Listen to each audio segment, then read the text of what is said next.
नेताजी हैं और उनकी आवाज़ पास की बस्ती तक जा रही है और नेताजी दहाड़ रहे हैं। अब तो आदमी बोलता नहीं दहाड़ता है, मीडिया बोलने को दहाड़ना कहती है, तो अब नेताजी बोलते नहीं दहाड़ते हैं।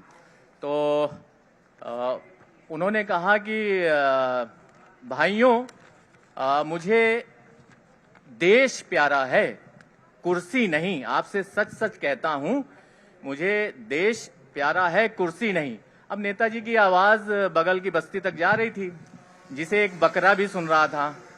तो बकरे ने जब ये सुना, वो हंसते हुए बोला कि भाइयों और बहनों, मैं एक सच्चा बकरा हूं और मुझे ईद से ज्यादा बकरीद प्यारी है। तो अब सांपों की सभा है और मुझे लगता है यूथ काफी मुझे दिख रहे हैं और इनसे हमें बड़ी उम्मीदें हैं और यही मुस्तकबिल है। और मैं उनको सांपों की सभा सुनाता हूं। युवा मित्रों से मैं कहूंगा कि नहीं, तब तक मैं आपकी एक लाइन जो मैं पढ़ रहा था वो मैं सुना देता हूं। जी बिल्कुल, स्वागत। तो ऐसा करो, राजधानी के सभी गधों को पकड़कर जिला बदर कर दो। राजा ने अपना दूसरा और फाइनल आदेश सुना दिया। इस तरह की लाइनें जो आपने लिखी हैं।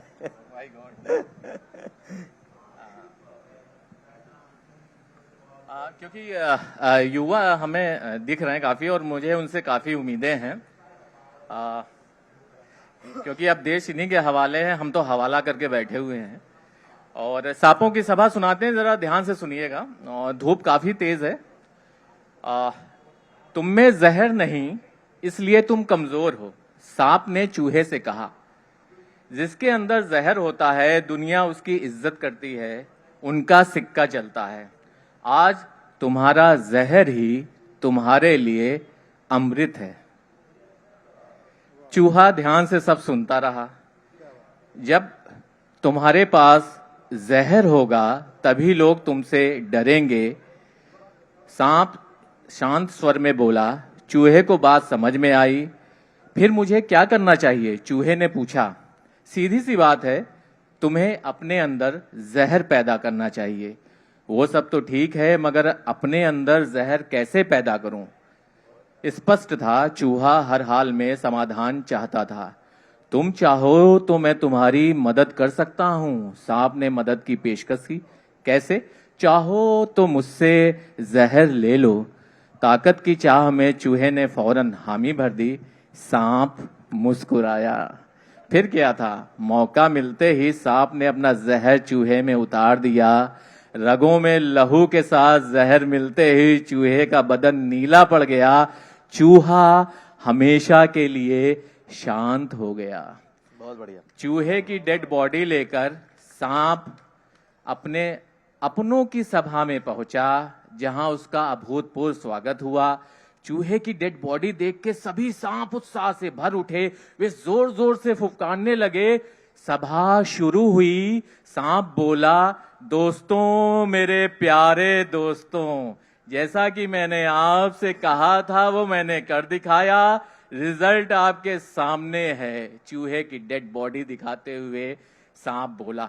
सभी सांपों ने हिस हिस फुस फुस करके उसका समर्थन किया।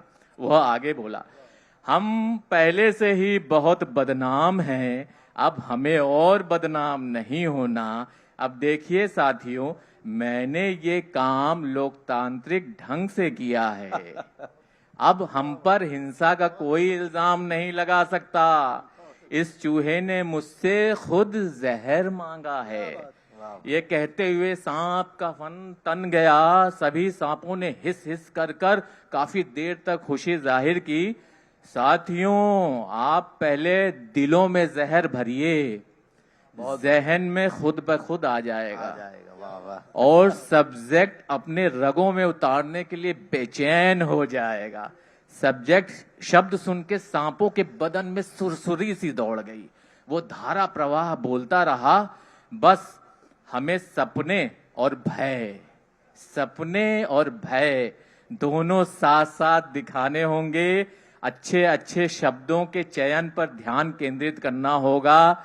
उसने चूहे की डेड बॉडी पर एक नजर मारी, फिर बोला, देखिए देखिए कैसे हमारे रंग में रंगने के लिए तैयार हो गया।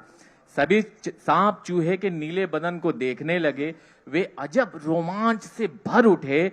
वह आगे बोला, जहर भरिए, खूब जहर भरिए, मगर मगर उपदेश की शक्ल में। आप देखेंगे उपदेश स्वतः उन्माद में बदलता जाएगा। बस फैलकर हर जगह हमें अपना अपना काम लगातार करते रहना है। एक बूढ़ा सांप जोश में बोला, समझ गए, हमें लोकतंत्र को लोकतांत्रिक ढंग से खत्म करना है। नहीं, बहुत बढ़िया, बिल्कुल सही, बहुत शुक्रिया युवा मित्र, रिस्पॉन्ड कर रहे हैं आप। बिल्कुल सही, सांप गर्व से बोला। ये चूहा तो फंस गया, मगर क्या गारंटी कि सभी फंसेंगे? दुविधा से भरे एक युवा सांप ने सवाल किया। Very good question. सांप ये बोलकर थोड़ी देर के लिए चुप हुआ, फिर बोला, जब तक लोगों में वर्चस्व की भावना प्रबल रहेगी तब तक मुझे कोई दिक्कत नहीं दिखती। बस वर्चस्व को उत्कर्ष की शक्ल में भेजो, बस वर्चस्व को उत्कर्ष की शक्ल में बेचो। उसने बुलंद आवाज में ये बात कही। पल भर में सभा जोशीले नारों से गूंज उठी और सांपों की सभा ने एक मत से उसे अपना नेता चुन लिया। नए नवेले नेता ने बहुत प्यार से कहा, आइए आइए, अब हम अपना गान शुरू करते हैं। सभी सांप समवेत स्वर में गाने लगे, लोकतंत्र खुद को डसवा कर हमको दूध पिलाता है, जो जितना जहरीला है वो उतना पूजा जाता है। वाह वाह वाह। चूहे की डेड बॉडी पड़ी हुई थी, अभी ना जाने और कितनी आने वाली थी। बहुत बहुत शुक्रिया दोस्तों।